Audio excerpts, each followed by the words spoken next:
sama pikiran mereka tuh kayak digalatin aja udah gitu pikirnya. Terus dia ada ketakutan tidak rasional akan kegagalan, penolakan atau bahaya. Nah jadi kayak misalkan kamu tuh takut gitu, kayak takut gagal nih, gimana ya gitu kan.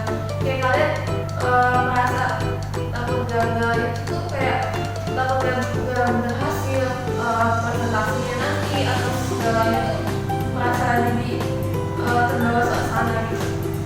Terus ini adalah cerita fokus atau konsentrasi mudah terganggu.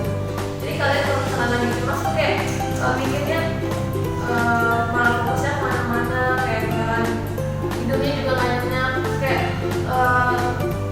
lebih ke kalau misalkan ada tugas nih adalah fokusnya malah tidur aja gitu, kayak lebih menenangkan diri dulu.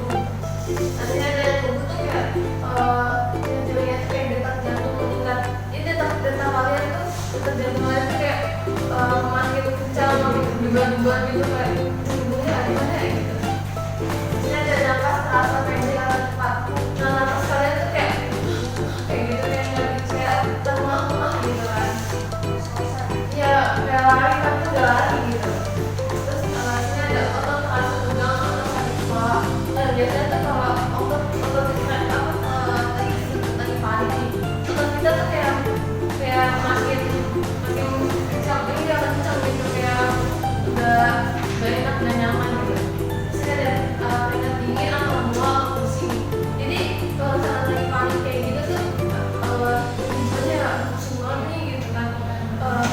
Kayak aduh gimana ya, kayak pikiran tuh kayak buyar kemana-mana gitu. Nah sini ada perilaku tuh biasanya bisa menjauhi situasi sosial atau tugas tertentu. Misalkan kayak kalian punya tugas tunda-tunda, terus kayak meninggalkan tanggung jawab kalian jadi sebagai anak-anak gitu kan. Terus menunjukkan kegelisahan seperti gigi kuku atau jalan mondar-mandir. Terus kayak bisa panik kayak gimana ya gitu. Iya, terus panik tanggung ya. Panggung tuh kayak cemas banget nih gimana ya gitu, takut gagal, takut. Iya. Terus cenderung menunda-nunda pekerjaan kalian sebagai kayak misalkan buat membantu orang tua malah ngajak juga belajar nanti kayak enggak iya gitu. Ya benar sekali. Next. Nextnya ada dampak kecemasannya. Nah, dampak ini ada menurunnya kualitas hidup dan kebahagiaan. Jadi kalian kalau cemas tuh kayak susah banget berbahagia, susah kalau cemas tuh susah kayak berpikir. Jadi kayak bukannya aja gitu, nggak ada bahagia yang masih senyum-senyumnya gitu. Meningkatnya resiko depresi dan gangguan stres lainnya, usaha rasa percaya diri atau memicu gangguan tidur atau insomnia. Jadi kalian pikirannya berlebihan overthinking, jadi kayak kalian bisa tidur atau lagi pikiran pacar kalian, ini pacar kalian lagi keluar, aduh iya mau nang cewek lain gak ya gitu. Karena sesek gitu, jadi kayak gampang-gampangnya kerja apa, kerja apa terus ini ada temennya dalam tubuh meningkatnya resiko penyakit. Jadi kalau misalkan cemas itu kalau udah ganggu hidup kalian bisa menimbulkan resiko penyakit kalian, kayak misalkan asma atau iya, terus nanti ada kayak apa gitu kan. Jadi penyakit berat kelelahan kronis dan masalah pencernaan. Nah biasanya tuh kayak gampang stres, gampang udah pikirannya kemana-mana, jadinya kayak kalian nyari demam, kayak bener-bener pusing semua gitu kan. Jadinya kayak masalah pencernaan juga mengganggu, pola makan kalian terganggu gitu. Nah sini ada teknik relaksasi nafas dalam. Nah kalian tahu nggak 4-4-4? Apa tuh? Nah kalau itu jadi kalian tuh tarik nafas 4 detik, hembuskan 4 detik, tahan 4 detik. Nah gitu. Ya ada. Jadi sini ada teknik relaksasi itu metode yang digunakan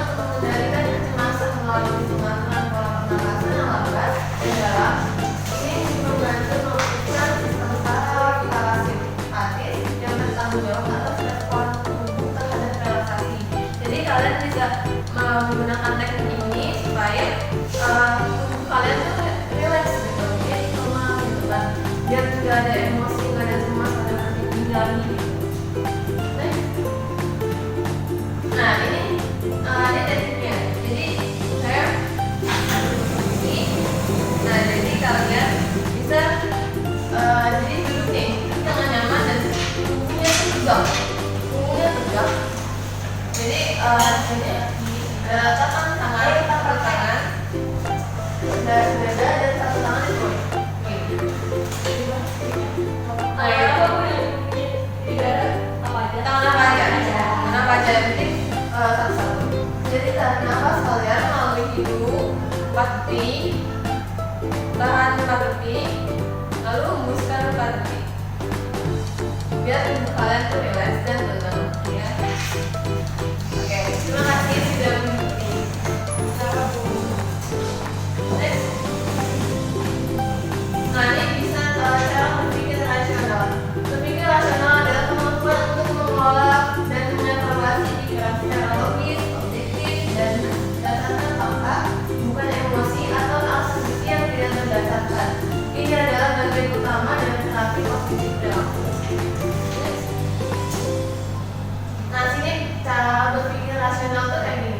Kenali dulu nih pikiran negatif otomatis kalian. Kayak misalnya nih, aku pasti akan gagal ya wawancara. Aku kayak berpikir negatif yang benar-benar kalian tuh merasa kayak gak mungkin gagal gitu.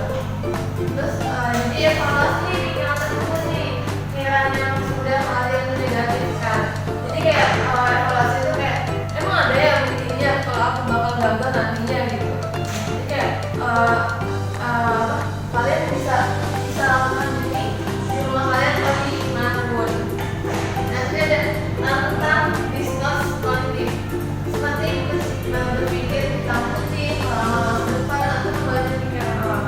Jadi kayak tentang kalian berpikir itu secara kayak jadi coba aku meramal orang ini cuman pura-pura aja gitu. Kayak misalnya kalian nggak tahu ya udahlah, asal beda oh ini jadi dia pikiran masa depannya akan sukses gitu. Terus ini ada nanti dengan pikiran rasional. Contohnya tuh kayak saya sudah melatih dan mempersiapkan diri untuk masa depan saya bisa berpikir lebih panjang dan prosesnya tuh bisa melewati tantangan-tantangan